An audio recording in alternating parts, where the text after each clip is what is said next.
ना एक स्लोगन भी है कि नशे का नाश हो, जाति रहित समाज हो। तो क्या ये होना चाहिए? होना चाहिए, ये तो बिल्कुल होना चाहिए। बहुत अच्छी सोच है। बहुत हर हर महादेव। प्रिय बंधु, मैं आपका अपना उज्जवल सेरा हूँ। चलिए, आज मैं पहुँचा हूँ हमारी पहाड़ों की रानी मसूरी। तो मैं यहाँ कुछ स्थानीय निवासी लोग हैं, मैं इनसे थोड़ा सा जानने का प्रयास करूँगा कि जो उत्तराखंड में किस तरीके से जो अपने यहाँ पहाड़ों की रानी में मसूरी में ये अपना जीवन व्यापन कर रहे हैं और इनकी क्या क्या यहाँ मुख्य समस्या है। और उससे पहले माता जी, मैं आपका नाम जानना चाहूँगा। आपका नाम? माधवी देवी। तो मैं माधवी देवी जी के साथ जुड़ा हुआ हूँ। तो माधवी देवी जी, स्थानीय आप यहाँ कब से रह रहे हो? हमें यहाँ हो गए 40 साल। तो 40 साल हो गए। तो इससे पहले आपका निवास स्थान कहाँ पे था? पिथौरागढ़। तो जैसे कि इनका जो अपना मूल निवास स्थान था वो पिथौरागढ़ था। तो मैं सबसे पहले ये जानने का प्रयास करूंगा कि जो हमारे उत्तराखंड में जो हमारी मुख्य समस्या है, क्या क्या समस्या है? समस्या तो यहाँ बहुत हैं, लेकिन सबसे ज़्यादा तो यही है कि बच्चों के रोज़गार के लिए कोई वो नहीं है।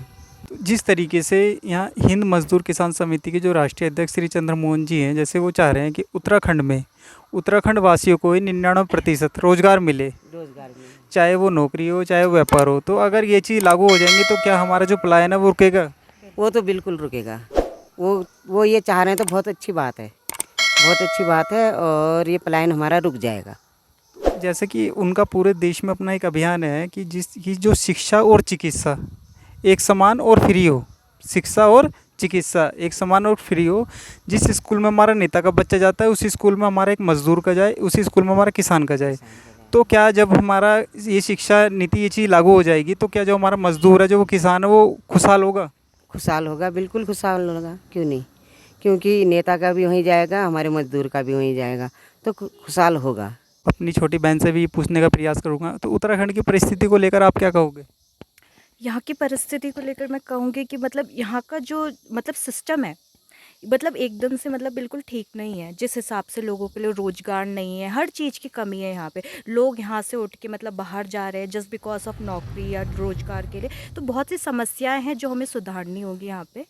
तो ये सारी चीज़ें हैं जिसमें बदलाव की ज़रूरत है। माता जी, इस तरीके से वो चाह रहे हैं कि राजनीति का शुद्धिकरण हो, कि राजनीति का शुद्धिकरण हो।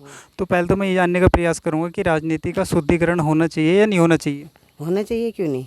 जैसे मैं कुछ और परिवारों के पास भी गया तो उनकी भी जो अपनी स्थायी समस्या थी वो यही थी कि उन्हें गांव छोड़कर आज शहर की तरफ क्यों आना पड़ रहा है। मैं आपसे पूछना चाहूँगा। सबसे पहली बात तो है क्योंकि यहाँ पर जो नौकरी का सबसे बड़ा इशू है।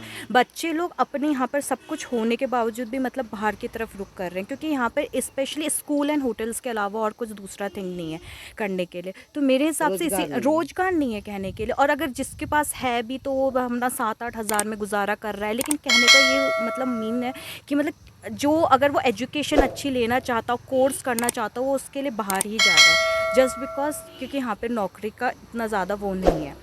तो मैं अंत में आपसे यही पूछना चाहूँगा, जो हमारे हिंद मजदूर किसान समिति के जो राष्ट्रीय अध्यक्ष हैं, जैसे उनका पूरे उत्तराखंड में पूरा तेज़ी से अभियान चल रहा है कि जो हमारा पलायन है वो तेज़ी से मतलब यहाँ रुके और बच्चों की शिक्षा और चिकित्सा की तरफ जो उनका प्रयास चल रहा है, इस प्रयास को लेकर आप क्या कहोगे?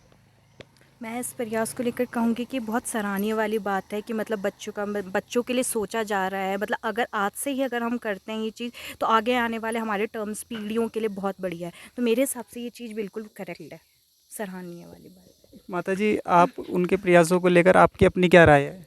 मेरी राय तो बहुत अच्छा कर रहे हैं वो, मतलब पूरे एकजुट होने को कर रहे हैं भारत को। ये तो बहुत अच्छी बात है, उनके सराहनीय है। जिस